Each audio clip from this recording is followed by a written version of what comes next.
Exato, eu acho que esse contraste Corinthians e São Paulo ele é bem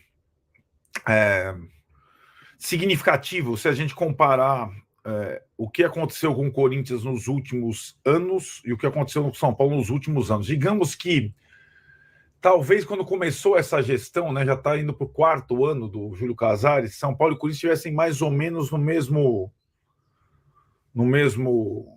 patamar, né, em termos de dívida, ausência de títulos e tudo mais. De lá para cá, o Corinthians se enroscou bastante. O São Paulo melhorou um pouco. O São Paulo conquistou um título importante, o Corinthians não. E o Corinthians, em termos financeiros, está partindo para o tudo ou nada. O São Paulo não. E acho que isso explica o comportamento dos dois na janela, né? Uma coisa é comparar a janela do São Paulo com a do Botafogo, com a do Flamengo, com a do Cruzeiro, com a do Galo, que tem modelos de administração diferentes, né? Do Palmeiras, né? O torcedor do São Paulo fica, é a sensação, e depois a gente vai chegar no fundo que tem esse mesmo raciocínio, o fundo econômico. Para competir com esses caras não está dando. Essa é a sensação, né? E aí, quando você tem o Corinthians, que foge de todos esses modelos outros, que não é um modelo SAF, não é um modelo parceria internacional, não é um modelo mecenas, não é um modelo saudável e contrata mais do que todos os outros, praticamente, você fala, alguma coisa está errada, e eu acho que, de fato. E conhecendo você, Tironi, acho que você preferiria mais pés no chão, entre aspas, do São Paulo atual do que esse tudo ou nada do Corinthians. Conhecendo você, acho que você defende mais essa teórica cautela nesse momento do São Paulo. O São Paulo está, de fato, num momento cauteloso. Eu ia falar, a comparação que eu faço você está devendo na esquina, está devendo para todo mundo, aí aparece um carro para você comprar. Você não tem grana, você vai comprar? Não. É o que o Corinthians está fazendo, né? Não, mas eu tenho uma grana para receber ali, que talvez, não sei o que, tal. Sei lá. Eu certamente não faria isso. Acho que o São Paulo está certíssimo nesse aspecto em não fazer. Mas tá lutando uma luta desigual, porque o Corinthians não está nem aí, está contratando, os outros contratam, o SAF contrata. Mas Paulo, aí o problema é do Corinthians. O São Paulo não pode repetir o que o Corinthians faz. Né, Arnaldo? A minha questão se o torcedor tiver uma sinalização de melhora, eu acho que ele entende. Agora, se o São Paulo continuar gastando o que gasta, não diminui a dívida, aumenta a dívida e fica com um time mais ou menos, aí não. Pô, então vamos, já que a gente vai tá fundado mesmo, vamos contratar o Messi. É isso que eu acho. Tem que ter uma sinalização de acerto financeiro. A gente vai entrar nessa parte aí, daqui a pouco, com a questão do fundo. Então, a janela, o São Paulo acabou, nessa segunda janela, ficando na 13ª posição de investimento, né? O Botafogo foi quem mais investiu, depois o Cruzeiro, Flamengo, Palmeiras e Corinthians. Né? Digamos que Botafogo, Cruzeiro, Flamengo, Palmeiras, aí o Corinthians me parece estranho estar nessa posição, até porque já tinha investido muito na primeira janela, né?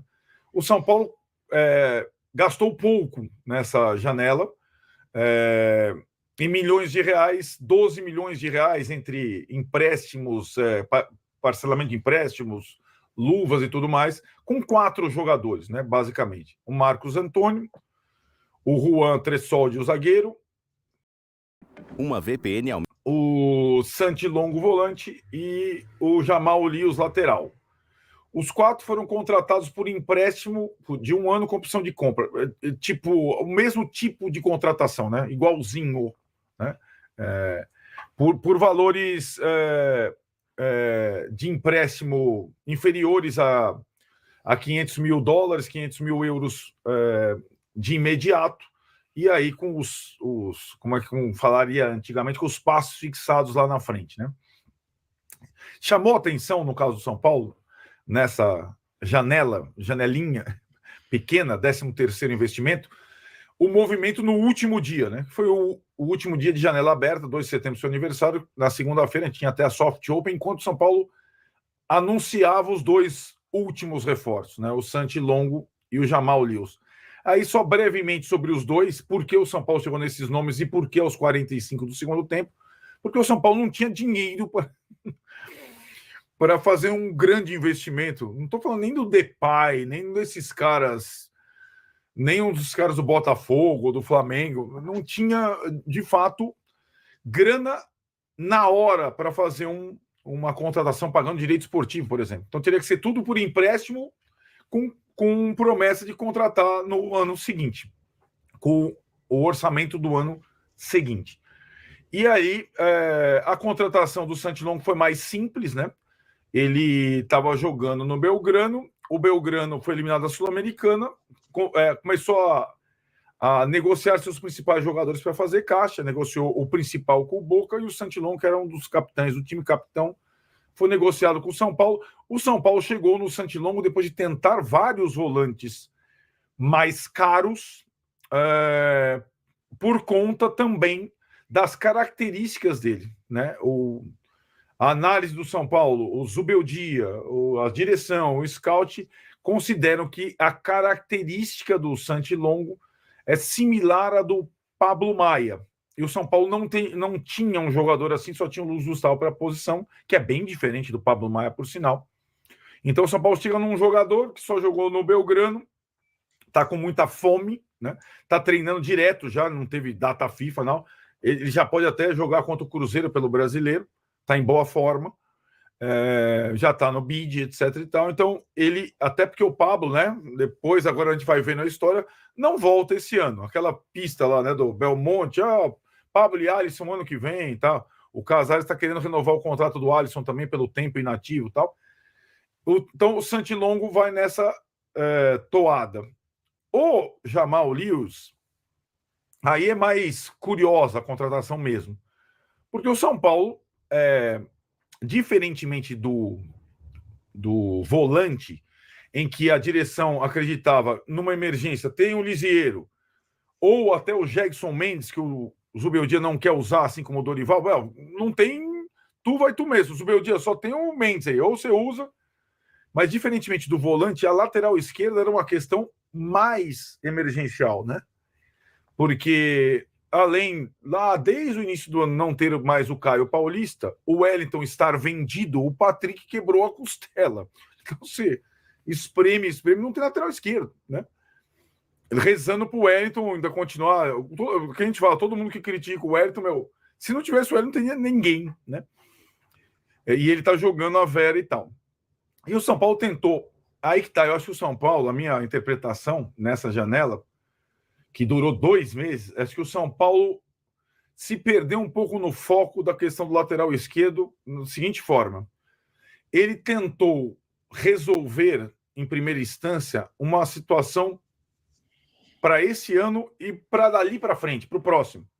Ou seja, tentou contratar um lateral esquerdo titular, em princípio, que pudesse revezar com o Wellington agora e, quando o Wellington fosse embora no final do ano, assumisse a condição de titular. E depois ele foi percebendo que ele não tinha bala para tal, né? Ele tentou o Alexandro no começo e o Alexandro, na reta final da janela, preferiu a proposta do Flamengo, que é R$1.800.000, mais de 3 vezes o que o São Paulo ofereceu, e que assim, é mais que o Lucas ganha no São Paulo, né? O São Paulo não tinha condição.